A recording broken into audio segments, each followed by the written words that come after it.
Thank you, Aidan. I don't think people here realize just how hard you worked on this event. I have rarely worked with anyone who worked so hard to put something together. So thank you for showing up the way you do, and thank you for having me. Um, I want to talk about reinvention. I want to talk about strategy. I want to talk about marketing.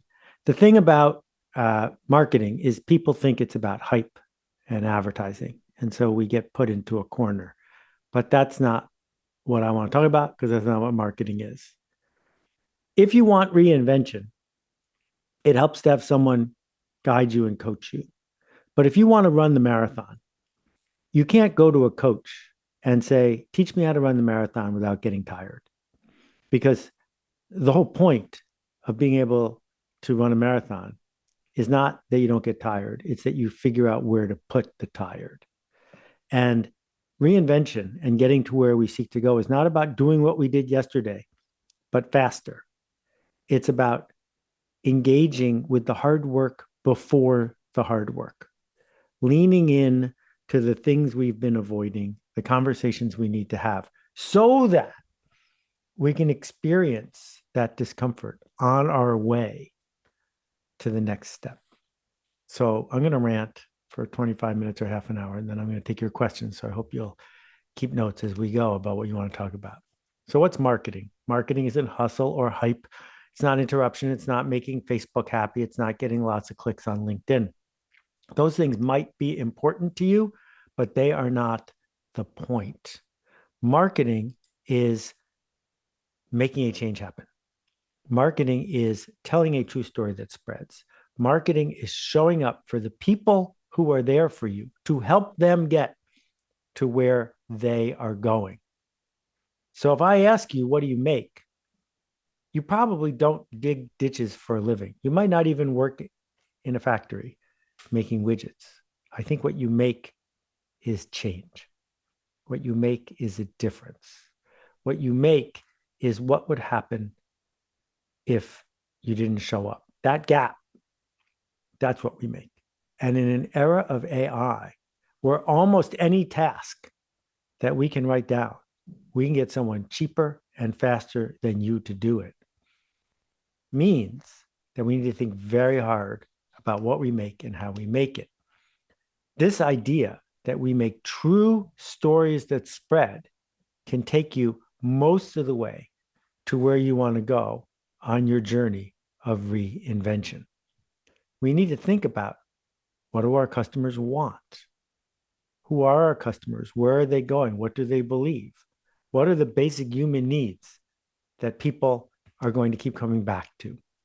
And if we can open the door for the change that they seek, they will applaud us. They will push us forward. I call all of this intentional design. Intentional design is being very clear about the answer to two simple questions. And I'm going to argue that most people in this room, most people I meet, can't answer these questions clearly. The first one is, who is it for? Who exactly? I don't care about what their names are. I care about what they believe, what they dream of, what they fear. Where do they seek to go? Who exactly is this work for? And the second question is, what's it for? This change we're making, what exactly are we seeking to do? Maybe you're a plumber, and the what's it for is for me to get paid, and the who's it for is anybody who needs plumbing services. Okay, but at least we have a place to start. That place is the smallest viable audience, not the biggest possible group of people, the smallest one that would be enough. Why is this a conceptual breakthrough? Because no one in this room is running for office. Nobody in this room needs everyone on the planet to support them or to even know that they exist. You know, in my case, Aidan very kindly pointed out that I've had 21 bestsellers in a row. Not one of them has sold more than 3 million copies in the US, which means that, to a rounding error, my market share is 0. It's fine. It's plenty. What we're seeking to do is be on the hook. Be on the hook to a group of people. We got to pick those people. If those people can't imagine going forward without us, then we're not doing a good enough job. So these stories that we tell are not the facts. They should be true stories, but they're not a recitation of features or even benefits. So price is a story. When someone says these glasses cost $7,000, they didn't. That's a story. When someone says they cost $129, it's a different story. Money is a story. Service is a story. The way we feel when we engage with what you do, these are all stories. Mostly the change you seek to make informs the story people will tell themselves. You are not the point of any of these stories. No one cares about you. No one is wondering about what you want, what you believe, what you desire. We need to develop practical empathy. I don't know what you know. I don't see what you see. I don't believe what you believe. And that's okay. And so when we find this smallest viable audience, then we can stop doing this. We can stop saying you can pick anyone and we're anyone. And for the people who are hustling, and to be honest, that's many of us, hustling for attention, hustling for clicks, hustling for people to find us on LinkedIn. That's what they're saying. Oh, you need someone who can make you a left-handed pair of whatever? That's what I do. Pick me, pick me, pick me. And if there's more than one person saying pick me, then it's a race to the bottom. Who's going to solve my problem for the least amount of money in the least amount of time? And the problem with the race to the bottom is you might win. Instead, we're trying to race to the top. And that means we're going to have an idea that resonates, an idea that spreads. Because our culture has shifted from top down, one person on the radio telling everyone what to believe, to side to side, many voices, many listeners. Why would I share your idea? What is it about your idea that makes it worth talking about? Okay, so given that rant, now I want to shift gears and talk about the invisible conspiracy. It's not a secret, but it's invisible. Systems are all around us. So here's a simple question. How much should a wedding cost? Well, the answer in every country I've ever visited is exactly as much as your best friend, but a little more. That is a symptom of the wedding industrial complex. There are systems about which side of the road to drive on. There are systems about what it means to be successful, systems about how we meet other people and how we engage with them. These systems weren't invented by you or for you, but they are present. And when we see the system, we can examine it and decide if it's working for us or not. So I could talk for 45 minutes about the origin and importance in the US of the bestseller list, New York Times bestseller list. And I know why it started, and I know who it used to benefit, but I also know that that system has completely outlived its usefulness, and the people who hustle to be on that list rarely get what they need or deserve. So years ago, I just fired them. I said, I don't want anything to do with this. And my life got better as a result. We need to look at the systems, and we notice them when they are under stress. So AI is putting an enormous number of systems under stress. Now you notice them. Different governments are putting things under stress by changing the rules of international trade. And so now you notice them. When we notice a system, we can decide if it's working for us. We can decide which part of the system we will feed and which part of the system we need to work to change. So where we end up then is this simple idea that what we want to do is work that matters for people who care. So let's break that into pieces. Work that matters is work your customers deem important, not that you deem important, that they deem important, and that your customers are the people who care and nobody else matters. The smallest viable audience gives us enormous amount of freedom and leverage because there are some people who don't get the joke. That's okay. It's not for them. And thus we have a chance to wrong hand there, tribes, is to find a tribe, not our tribe. We don't own them. They don't belong to us. They were there before we got here. They will be there after we leave. But we can find them, organize them, challenge them, connect them, change the culture. That tribes are groups of people who are enrolled in a journey. They're not doing it against their wishes, they're doing it with their wishes. And thus, we have this opportunity to find a group of people, a group that has already decided to be a group, that is part of a system. And this group, we can engage with them. We can work with their culture. We can understand that people like us do things like this is the definition of culture. And at the heart of any group are fears and dreams. This group of people we are seeking to serve, this circle, this system, what are they afraid of? What do they dream of? When we can engage with fears and dreams, now we have a chance to build this story. So I'm going to foreshadow a little bit because I know a lot of people in this room care about authenticity. Fears and dreams are in the eyes of the beholders, not yours. And no one cares about your authenticity. They care about your consistency because your consistency connects to their fears, to their dreams again and again and again. If you can show up consistently, you can be a professional. So, what do we do then to engage with this group? Well, the first thing we have to do is realize that permission, attention, is priceless. Anticipated, personal, and relevant messages to the people who would miss you if you were gone. This is not about spamming people by SMS. This is not about hoping for clicks on your website. It is about earning the benefit of the doubt, enrollment, finding a system, helping to build a system where you have a chance to use people's attention to help them get to where they're going. And one subset of this is the idea of business to business selling.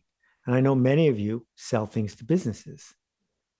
The only difference between B2B and consumer selling is the person who's buying from you is not spending their own money. They still have a story about money, but that story about money comes down to this simple 6-word sentence. If the only thing you can give them is the story of it's just like what you bought last time, but cheaper, then that's what they're going to take. If you can't give them that, you better give them something better than that, a story they can tell their boss that will raise their standing in their boss's eyes. So where we come out on this after the beginning of this rant is simple. You don't need everyone, but you do need someone. Which someone? This is the hard part. I don't want to hear your elevator pitch because no one ever bought anything on an elevator. But I do want to hear your elevator question, which is what do you ask somebody in an elevator that causes them to follow you out of the elevator to hear the rest of the story? How do you find out if someone sees you, needs you, wants you, is going to a place where you can help them go? Because then what we are doing is a service. We're not asking for a favor. We're helping someone get to where they seek to go. Okay, now I want to talk about positioning. Positioning is a service. Positioning is the way we show up in the world to help people figure out what they want. So the best way I know to do this is to show you an example. Here are 4 cars that you can buy in the US, and I can put them into quadrants. If you're looking for a luxury car with power, then you might want to spend $100,000 on a Hummer. On the other hand, if you're looking for a luxury car with agility, then that is a Porsche.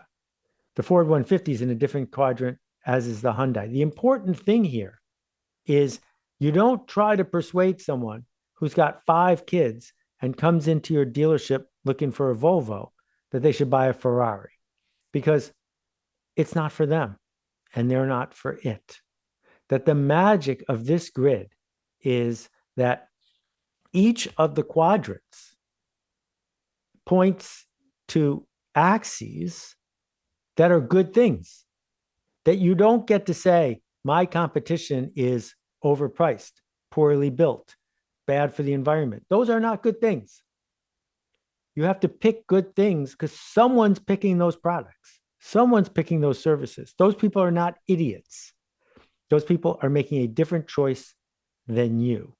So when we look at the market for chocolate, for politicians, for international travel, for cruise ships, for any market you want, if you can find a quadrant where your competition belongs in other quadrants for good reason, and your quadrant is one where you are not crowded by other people, you will do fine. And then the act of positioning is simple. We get to treat different people differently.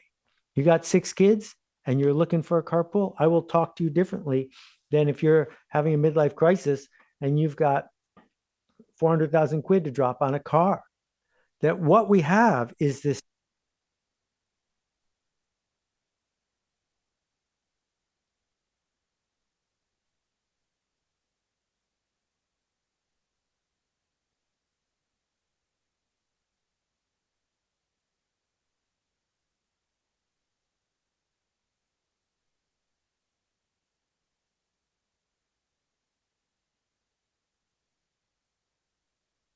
Hey, what's Seth?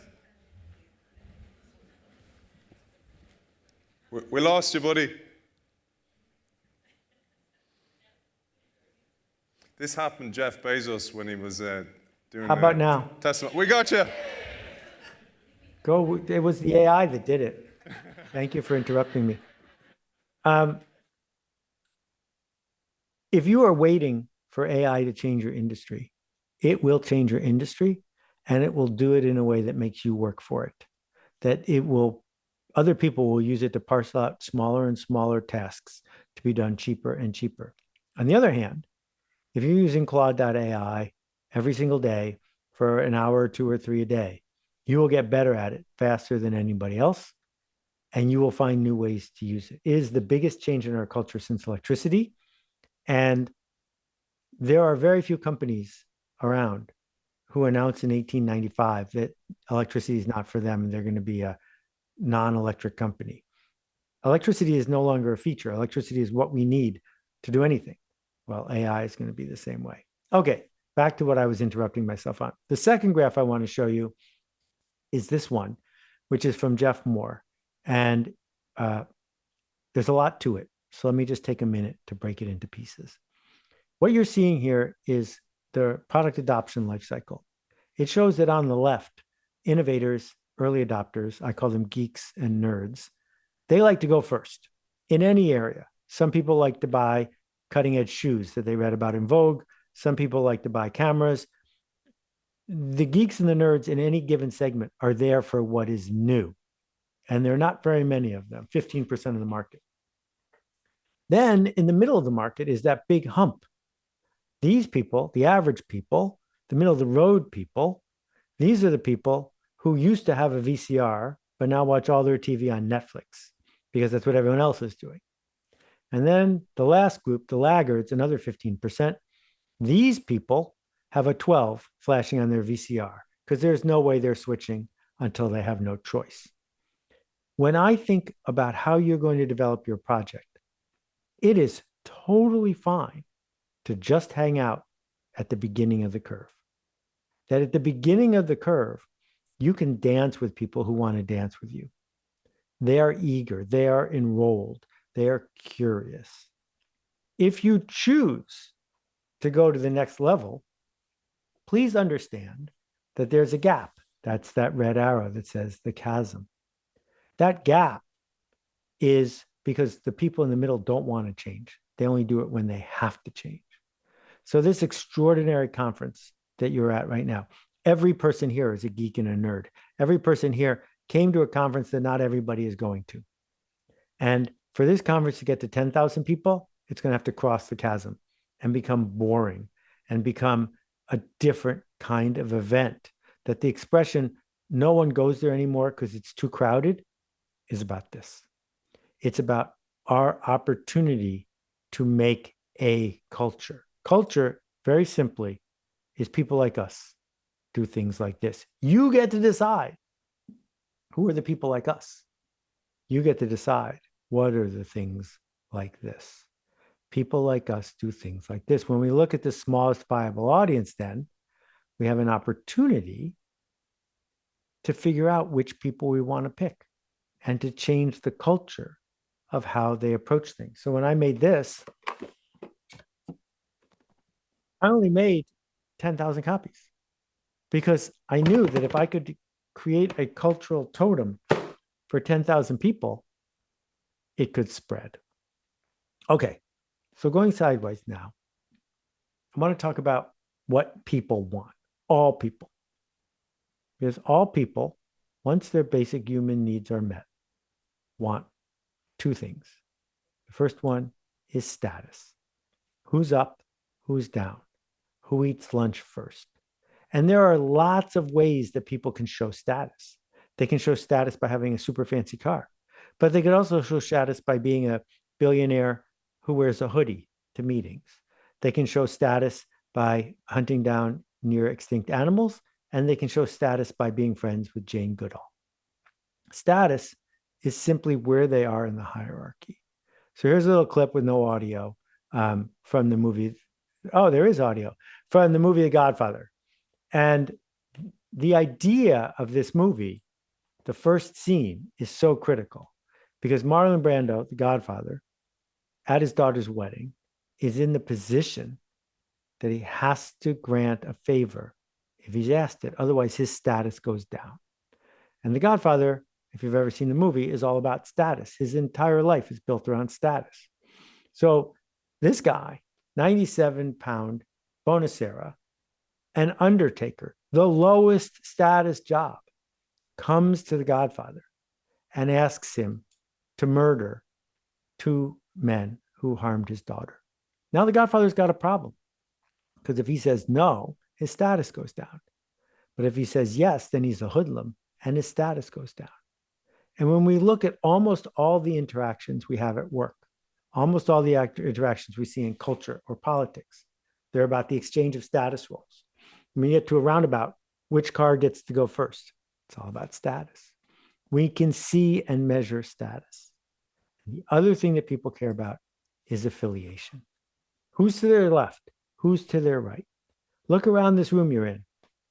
Is anyone wearing a tuxedo? Is anyone wearing a prom dress?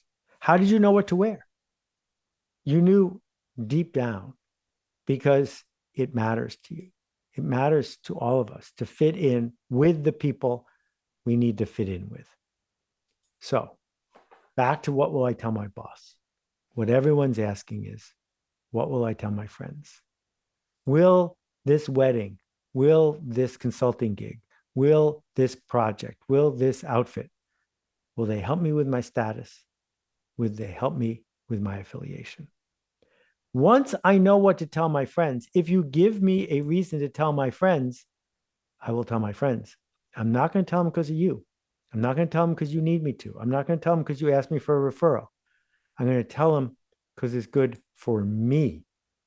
The network effect is the most powerful tool since, advertising. The network effect fueled the growth of almost every brand you've heard of. That what we have is a chance to build community, not leech from it, not suck from it, but create it. And to do that, what we need is trust, not attention. Trust is way more powerful than attention. If you are burning trust to get attention, you are making a real mistake. So as I wrap up this endless rant here, what we're coming around to is this idea of practical empathy. I don't know what you know. I don't need what you need. I don't believe what you believe, and that's okay. If I can't say that's okay, then I have no chance. But if I can, then I can come to where you are, because you're not going to come to where I am. When you choose your customers, you choose your future. So if you're only going to write down one little note from today's thing, it's this simple fill in the blank. When you think about your reinvented project, it's this. For the people who believe blank and who want blank, working with me will get you blank. These are not features. These are not items you can easily make a picture of. These are stories. Stories. The chance we have to plant a seed with people that resonates. So I'm going to give you one last story, and then I'm going to do my favorite part, which is the Q&A. 12 years ago, my friend Lori organized an event and invited my whole family. I was very lucky to go to a secret event in New Mexico. There were playwrights and billionaires and fancy people there. But the real win for me was Neil Armstrong. I think it was his last public appearance. And they did a lot of prep. They brought us out late at night. It was really cold. It was like 4 degrees Celsius. They gave us blankets. We're sitting around this campfire. And Neil comes out and he's telling us about his mission. And while he's talking, the biggest full moon I have ever seen rises over his shoulder. And he stops and he turns and he says, I've been there. Here's the thing, folks. There are footprints on the moon. NASA did it when the sum computing power of the entire institution was far less than the phone in your pocket. That better is possible, but only if we can see it and care enough to make it happen. So the next time you get frustrated or you feel a little used up, go outside at night, look up in the sky, and realize there are footprints on the moon. Thanks.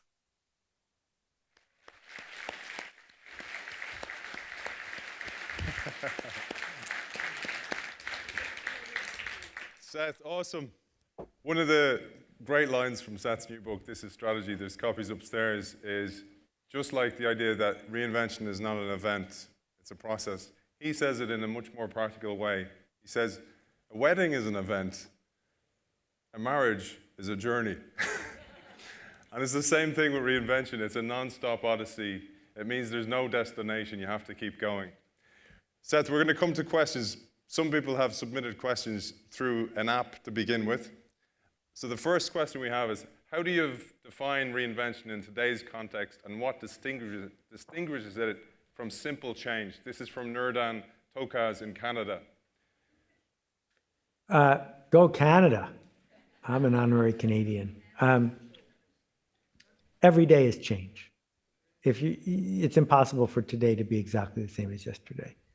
If we're going to bother calling something reinvention, it's probably because there's a step function to it. It's not along a curve. And that means we did something creative. It means we did something that might not work. So for me, I always begin with, this might not work. If you're not comfortable saying this might not work, it's very unlikely you're going to reinvent anything. You know, Thomas Edison failed 100 or 1,000 or 1,000,000 times making the light bulb, but that was the plan. Work your way through the whole list, experimenting as you go to figure out what's going to resonate. And my only skill is noticing things, trying to explain something that I don't understand. That's the step. The step is to say, if I was going to serve this group of people, what would I say here or deliver here or charge here or do here that would resonate? That leap comes with no guarantee. So it would be foolish to bet your life savings and launch something against a 1,000,000 people strong tribe. The smart thing is go hang out with them and experiment on 3 people, 5 people, 10 people until you know better than anybody what they need, what they want, what they fear, what they dream of. Beautiful. And you are the minimal viable audience. And you are the nerds and geeks. So thank you for being the nerds and geeks. Next question, Seth. This comes from Christian Ebsen Fjelde in Norway. In times of uncertainty, what qualities do we believe are essential for leaders across sectors to inspire trust and drive change? Oh, there's a lot of magic in that question. I would say resilience and persistence are how we show up long enough to earn the benefit of the doubt. That we make promises and we keep them. They don't have to be big promises, but we got to keep them. And as we keep them, then we can make the promises bigger. When we show up with resilience and persistence, the system realizes it can't outlast us. So it begins to bend. And we live in a hustle culture. We live in a short-term culture. We live in a culture where someone might be willing to invest in you, but only for an hour, not for a year. So you're going to have to find small enough projects to get traction. Steve Blank talks about customer traction. Who would miss you if you were gone? Who's coming back for more? So I just want to remind you that we have stations with mics for you to ask questions. So I'm going to tee that up before, because I have one more from the app before I go down. This one's from Monica Schmickler. I know, Monica, you came from Germany and you've just left Mercedes, and I thought of you when I saw Seth's 4x4 there. After 2 decades, this is a personal reinvention one, Seth. In corporate leadership, I've stepped into the unknown to reinvent myself, not just professionally, but personally. In a world obsessed with titles and certainty, how do we lead with credibility without the corporate badge and build something truly original, not just optimized for LinkedIn? Yeah, I'm down with that. Let's be clear. Some people will be very impressed that you're former senior VP of human resources at Mercedes, and some people have no idea what that means. You've got to figure out what story you're telling to which people and what they need to hear. If we have a prospect who wants the regular kind, saying we have something new doesn't make them happy. It makes them upset. On the other hand, if someone's on the far left of that curve and they're looking for something new, being the former head of whatever at Mercedes is much better than being the current one, because you've established by leaving your job your renegade credential. So again, we just have to have the guts to go back and think hard about this. Who is it for and what's it for? We do our best work when we reject most of the people we could be trying to sell to. That qualifying who you're going to spend your time with, let's get real or let's not play, that's the strategic step that most freelancers skip. One of the things I learned from Seth and his discipline as you're queuing up out there is that nothing happens for a long, long time. And it's like the exponential curve. So you got to keep sticking at it once you believe in it. And one of the things you said, Seth, in our recent interview was that you have to be able to describe your strategy easily, but it's difficult to achieve. And I think that so many corporates get stuck in that. They think that it should be easy to achieve. And the struggle is real. I'd love you to share a little bit about that, and then we'll come to a question. Well, let's talk briefly about exponential curves. If you've got a lily pad growing in a swamp or lake, and it's doubling every day, it'll go from 1 to 2 to 4 to 8 to 16, and then people start to notice the exponential growth. But what they fail to talk about in that example is the last doubling happens, and then growth goes to 0. That nothing goes exponentially forever. And one of the reasons you need to reinvent is we changed so many systems that the growth you might have been counting on generationally, professionally, might not be there in front of you. You know, in my space, I was one of the main creators of DVD-ROMs for the book publishing industry. One year I did 1, the next year I did 2, the year after that I was going to do 4, except I did 0 because the internet showed up. And so when we think about this doubling, it's probably worth thinking about for how long. So you asked me about strategy. Big companies like strategic planning because they think that if they do all the steps of planning, because they're managers, they're good at following steps, the strategy will work. That's not what we're talking about here. Strategy is a philosophy of becoming. It's about seeing the system and articulating where we hope to take it. But it doesn't come with a guarantee. I love that, a philosophy of becoming. I see a queue forming, Seth, over here to my right. Hi, Seth. My name is Mara Lawler from Minneapolis, Minnesota. A lot of today, I've been thinking and reflecting on the leaders that I support from leadership development perspective and strategic HR projects. And at my company, I hear a lot of, future of work and thinking about things differently.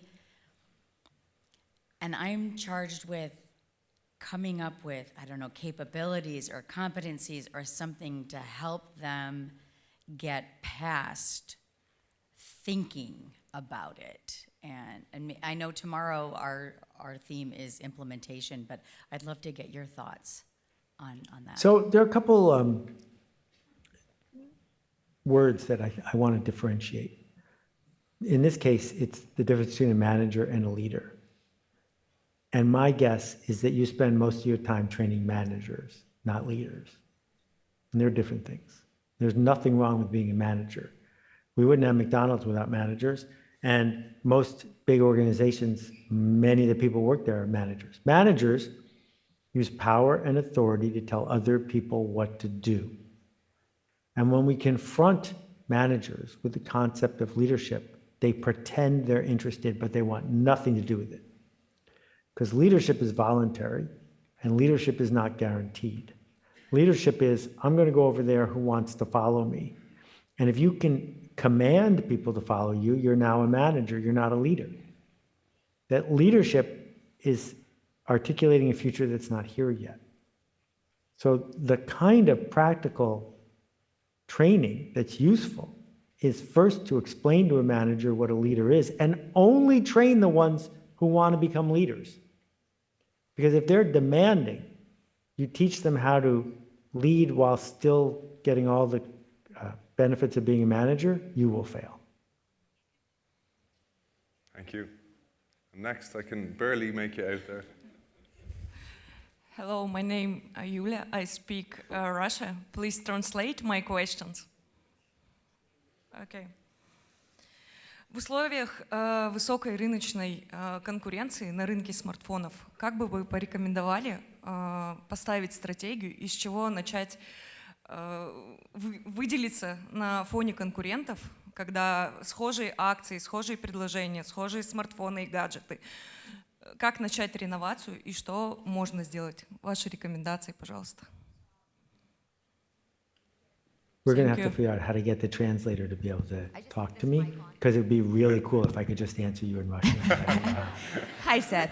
So here's the question. This is a company that sells mobile phones, and it's a high competition. And it's all about features and elements. So how do you stand out? Where would you suggest building a marketing strategy that allows you to truly differentiate in a highly competitive environment that is all becomes mainly about features and trinkets and not so much a unique story? Where would you start? I love this question because it gets to the heart of what I'm trying to teach you. You can't. When you pick your customers, you pick your future. So you have competencies, you have assets, you have resources, but if you show up in front of somebody and say, oh, you're looking for a cell phone that's just like that cell phone, but with more features and trinkets, that's what they want. So when you pick your customers, you are engaging in a system. The opportunity, if I look at somebody like Patagonia, which is a multi-billion-dollar company in the US, they don't make clothing. Every person who buys something from Patagonia already has clothes. No one goes into the store naked. What they sell is the story you get to tell because the logo's on your shirt or because of what you tell yourself about what you bought. The clothes are just a souvenir of the story. So there are certain industries, like the cell phone industry, where the market is so vast and the money to be made is so big that everyone's racing for the center and racing to the bottom. And it is possible to imagine somebody building a product on the fringes, but mostly you need to make a better decision about who it's for and what it's for. What is the purpose of this? If the purpose of this is to solve my cell phone problem, I'm just going to buy a cheaper one. Sorry. If the purpose of this is to engage in my community that is worth paying extra for, that's what you have to invent. Love that. The product or the service is a souvenir of the story. Absolutely beautiful line. Next over here to the left. Hi, my name's Stuart May. Sorry, I asked a question last time, forgive me, but because of what you spoke about, I had to respond. I work in strategic storytelling, and I had a book published by The Economist this year called Choose Trust. So trust and storytelling are my hot topics. The question, I love what you said about doing work that matters for people that care, choosing your customers, that go to where the action is, if you like. But I'm also aware of the quote this morning about Henry Ford. You know, we all know the quote. If I asked my customers what they wanted faster horses. So I'd love to hear your thoughts on the balance between finding the people who already have this need that we simply need to expose to them, the right people, and in some way educating people who don't even think about what we need, that this is something that is valuable to them. I love this question. So let's decode it bit by bit. Henry Ford was pointing out that his customers didn't know how to articulate what they wanted, but they did know what they wanted. It was that articulation gap that he was highlighting. So less than a mile from my home is one of the first parkways ever built. What a parkway is a road that doesn't go anywhere. And this one is about 200 miles long. What is it for? It was to give rich people a place to drive on Sunday because there was no place else to go because there were no roads. Why did rich people need a car? They didn't need a car because they needed a faster horse. They needed a car because it gave them status, because it was a way to signify where they were in the culture. And so soon after the early Model T kind of stuff, when cars began to hit their stride with the Duesenberg, et cetera, they went through that curve, the one we've been talking about, by satisfying a problem for the smallest viable audience. People who had an enormous amount of money, $1 million by today's standards, to buy a toy that would increase their status. And it was only after we paved the earth that normal people, mass people, bought a car, not because they wanted to, but because they had no choice. Because it was the only way to fit in and to commercially succeed. So Ford's insight here was he understood that human beings have always wanted more connection, a chance to move up, a chance to be more productive. And if he could do that cheap enough, he would be fine. But he didn't want to have a meeting with a customer and say, what do you want? Because he knew what they wanted. They wanted status, affiliation, and the freedom from fear. Nice, Seth. Ilya? Thank you for that. Yes. Hi, Seth. My name's Leela. I'm a junior marketing student from Ohio, and I'm also interning here at the summit. But I wanted to ask, what's one unconventional move you wish young marketers would try before entering the workforce? Entering the workforce. So let me tell you what I mean by that. I started marketing things when I was 13 years old and had a dozen projects, almost all failures, by the time I was 20. That if you want to learn marketing, you should go raise $100,000 for a charity you care about. If you want to learn marketing, you should figure out how to have the best garage sale in the history of Ohio. Whatever it is, just keep doing this thing of bringing things of value to people who need them. Most marketers don't do that. Most marketers at big companies go to meetings for a living. And going to meetings for a living is a really painful way to spend your day. Thank you. Her mom's here, so I hope she likes that advice, Seth. Hello, Seth. My name is Panos from London, and I have a question around practical empathy, since I believe it's a really powerful quality to have and master. But can practical empathy be used as a strategic tool for manipulation? And if so, where's the line between influence and exploitation? It's possible to use almost every book I've ever written as a practical tool for manipulation. And when I watch people use these ideas to harm our culture and to achieve their selfish ends, it breaks my heart. So please tell everyone you know not to do that. What makes something manipulation? Manipulation is, if you knew what I know, you wouldn't do what I'm asking you to do. Ethical marketing is, even after you know what I know, you'll be glad you did it. And this fork in the road is based in ethics and humanity. And I don't know how to teach the good people how to do storytelling without opening the door for bad people to use these ideas for their own selfish ends. Thank you. Thank you.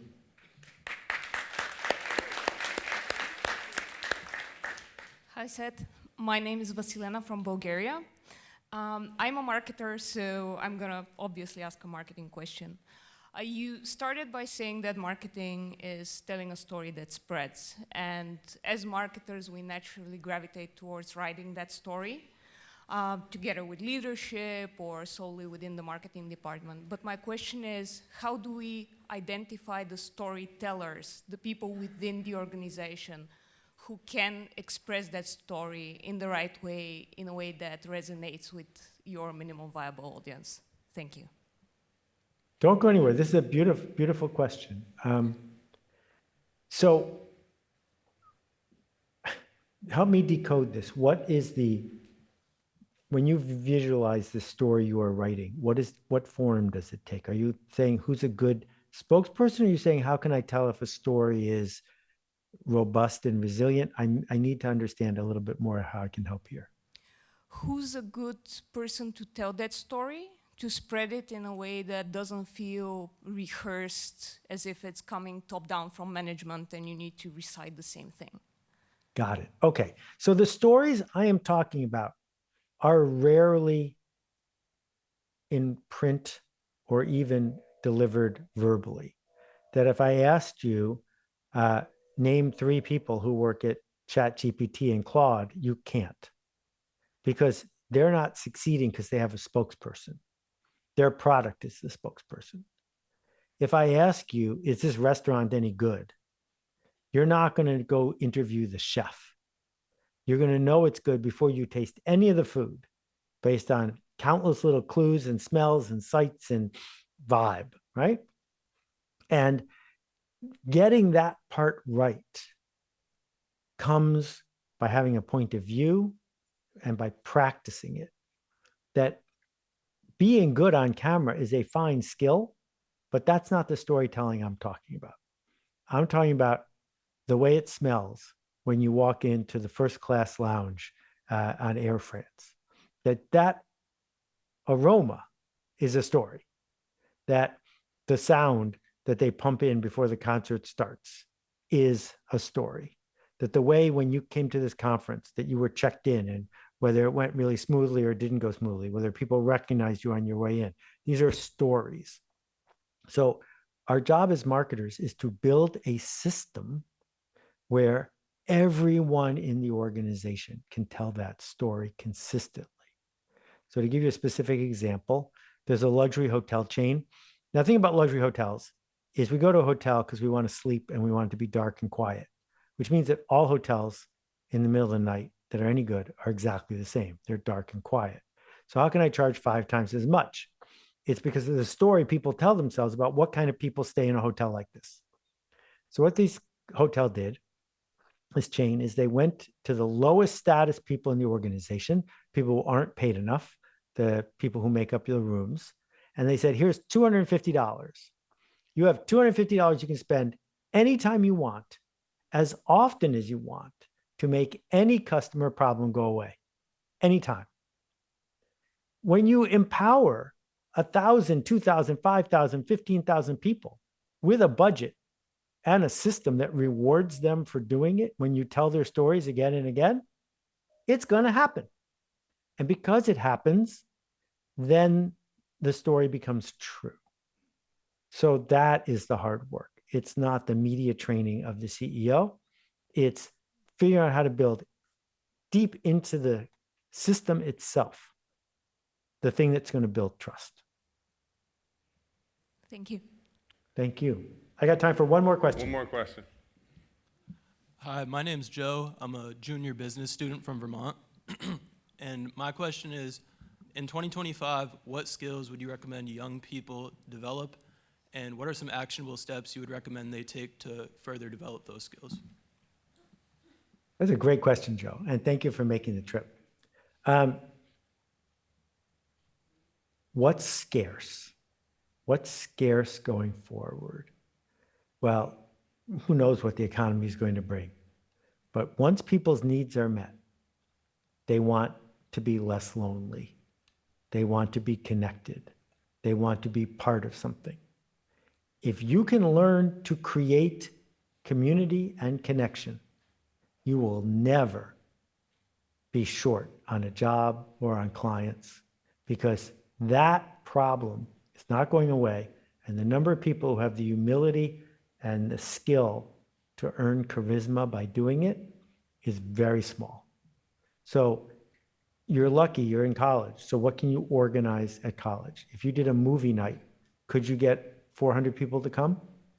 If you can figure out how to create experiences so that when your fellow students graduate, 4 of them are on the best things that ever happened to me in college list, you're on your way.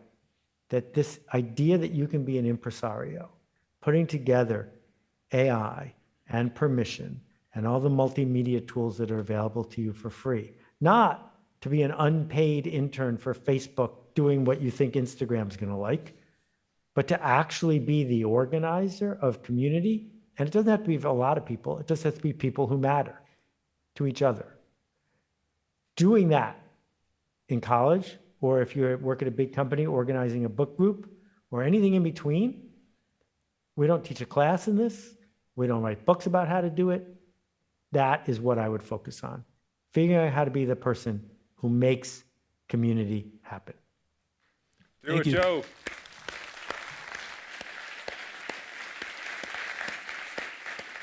Seth, I'm going to ask you one last question before you go. Yes, Aidan. Your final message, I always ask you this at the end of the show, your final message to this audience. One of the big things you gave me was the idea of the Icarus deception, the idea that it's not always about aiming too high, sometimes it's aiming too low. And it's extremely inspiring, and this event and this summit is part of that and the production of that. So thank you for that, and I want to leave you with the final message, brother. All right, well, you teed it up, so here we go.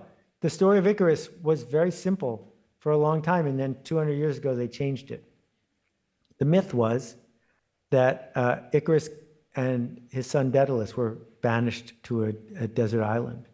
And to escape, Icarus fashioned wings out of leftover feathers and affixed them with wax to his back and to Daedalus's. And he said to his son, don't fly too high, because if you do, the sun will melt the wax and you will perish. But what they took out of the story, you can look this up. What they took out of the story was then he also said, don't fly too low. Because if you fly too low, the mist and the water will weigh down your wings and you will also die. And we are guilty of flying too low. We built all these fancy tools just so we can watch cat videos on YouTube. It's ridiculous. That I usually end my talks by encouraging people to go make a ruckus. What's a ruckus? A ruckus isn't a hack, and a ruckus isn't how do I get more attention. A ruckus is how do I make a commotion on behalf of other people? That's what leadership is. Everyone in this room knows how to do it. And every once in a while, it helps to have someone say, yeah, you can do it. Go make a ruckus. Thanks for being here. Seth Godin, everybody. Thanks, Aidan.